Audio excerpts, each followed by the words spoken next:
Alors, à mon avis, quel que soit le type de financement que vous allez solliciter, que vous sollicitiez un financement vis-à-vis d'un banquier, vis-à-vis d'un business angel, vis-à-vis d'un fonds d'investissement, il faut toujours en fait retenir que le financement, l'investissement, c'est une question de confiance.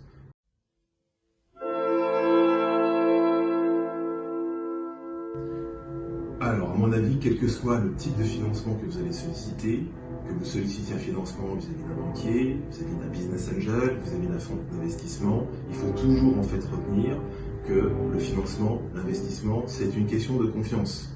Donc il va falloir impérativement que vous, porteur de projet ou que vous, entrepreneur, vous génériez de la confiance. Alors comment générer de la confiance?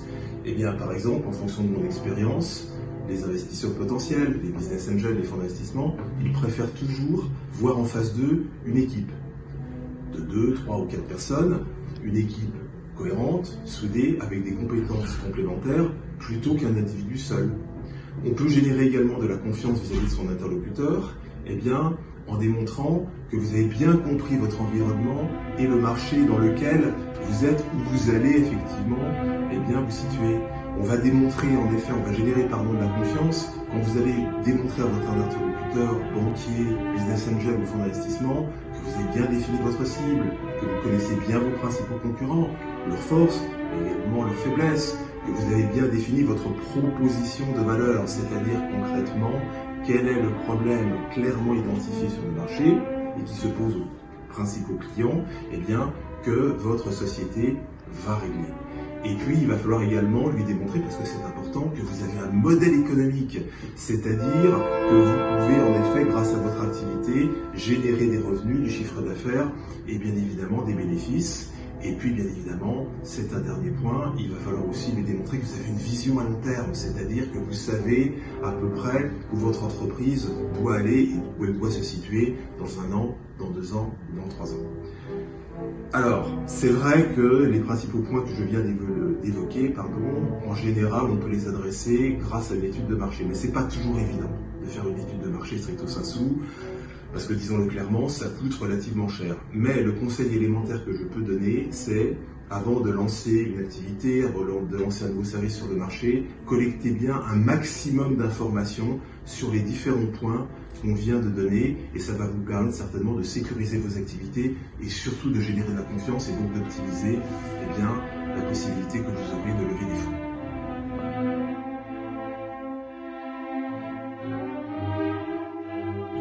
Bon, je pense que tout d'abord, il faut rappeler qu'un business angel, c'est un particulier qui va prendre des participations au sein de votre capital, c'est-à-dire qui va en devenir actionnaire minoritaire. Et il devient actionnaire minoritaire en général très rapidement, dès le démarrage de vos activités et dès l'amorçage.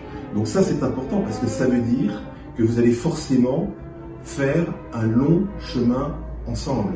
Votre business angel, il a vocation à rester avec vous pendant 5 ans, pendant 6 ans, pendant 7 ans, pendant 8 ans. Donc on comprend bien à partir de là qu'il faut déjà que vous soyez aligné sur la stratégie à tenir et sur votre vision à long terme. Là aussi, le conseil élémentaire que je peux donner, c'est vraiment de bien vérifier que votre business angel ne va pas se contenter de vous apporter un financement. Il doit vous apporter de la création de valeur pendant ces nombreuses années. Alors, apporter de la création de valeur, ça veut dire par exemple vous accompagner dans toutes les décisions stratégiques que vous êtes susceptible de prendre dans les prochaines années. Il doit également pouvoir vous accompagner, pourquoi pas, dans vos prochaines levées de fonds. Il doit mettre à votre disposition son expérience de votre secteur d'activité, son réseau relationnel. Tout ça, il doit vous l'apporter, et ça va largement au-delà d'un financement. Donc naturellement, il faut sélectionner son business angel en fonction de tout ça. Il faut prendre, à mon avis, un business angel qui a une expérience dans votre secteur d'activité. N'hésitez pas à lui poser des questions. N'hésitez pas à lui demander s'il a déjà accompagné des entreprises de votre domaine, de votre secteur. N'hésitez pas éventuellement à prendre des renseignements sur lui. Et comme ça, effectivement, vous serez sûr et certain que vous serez accompagné par quelqu'un de compétent et de disponible. Alors, je terminerai en disant quelque chose qui est plein de bon sens à mon avis, c'est qu'à mon avis, il vaut mieux céder 15% de son capital à quelqu'un qui a toutes ses qualités et dont on est sûr et certain qu'il va vous accompagner et vous apporter de la création de valeur, plutôt que céder 10% de son capital social à un business angel qui va se contenter simplement de vous apporter un financement et de vous mettre la pression tous les ans.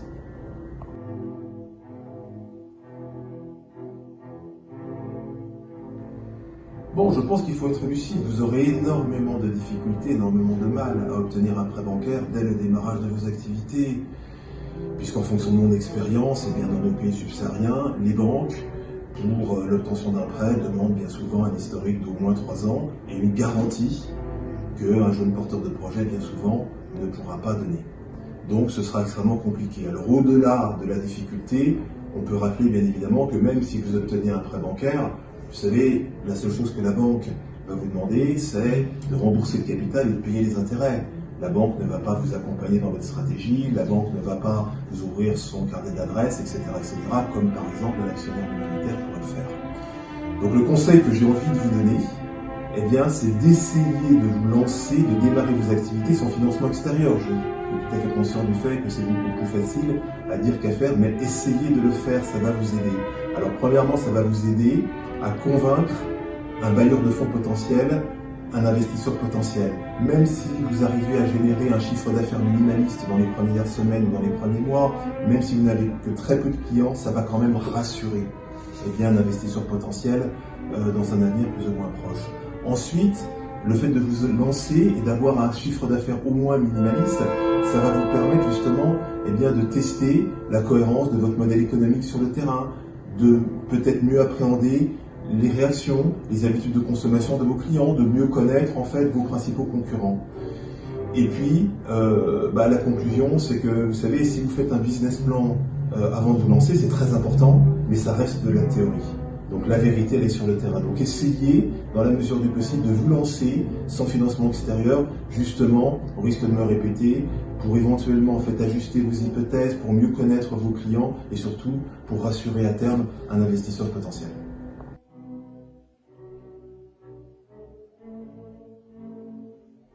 Bon, écoutez, je pense que dans un premier temps, on peut quand même rappeler qu'il y a des initiatives intéressantes qui vont dans le bon sens dans certains pays africains. Alors on peut citer pêle-mêle la mise en place et la création de la société de garantie au Gabon. On peut citer aussi la mise en place récente du fonds de garantie de l'entrepreneuriat au Congo, c'est-à-dire le FOGEC. Et ça, ce sont des initiatives qui sont pertinentes à mon sens parce qu'elles permettent finalement aux banques d'octroyer des prêts plus facilement à l'écosystème entrepreneurial grâce à un système justement de garantie à l'eau. Enfin, force est de constater qu'il y a très peu, par exemple, de fonds d'investissement implantés en Afrique subsaharienne et notamment en Afrique centrale. Vous n'en avez pas en République centrafricaine. Vous n'avez qu'un seul fonds d'investissement au jour d'aujourd'hui qui est présent en RDC. Vous avez un seul fonds d'investissement présent au Gabon. Et donc, s'il y a aussi peu de fonds d'investissement ou de réseaux de business angels structurés dans nos pays subsahariens et notamment dans nos pays d'Afrique centrale, c'est qu'il y a des raisons diverses et variées à ça. Et parmi ces raisons diverses et variées, il y a aussi le fait que les coûts sont exorbitants, en règle générale. Alors quand je parle de coûts, je parle de la pression fiscale dans certains pays, je parle bien évidemment du coût de l'accès à l'énergie électrique, je parle du coût des connexions Internet, etc. Donc ce que je veux simplement dire, c'est que toutes les difficultés que les entrepreneurs connaissent bien et auxquelles ils sont confrontés, naturellement ce sont des difficultés qu'un investisseur, qu'un fonds d'investissement aura aussi en s'implantant dans nos pays subsahariens. Donc, bien entendu, il faudrait que certains pays africains améliorent le climat des affaires, travaillent effectivement sur tout ce dont on vient de parler et mettent en place un cadre des affaires beaucoup plus propice à l'investissement et des conditions de travail beaucoup plus cohérentes et pertinentes.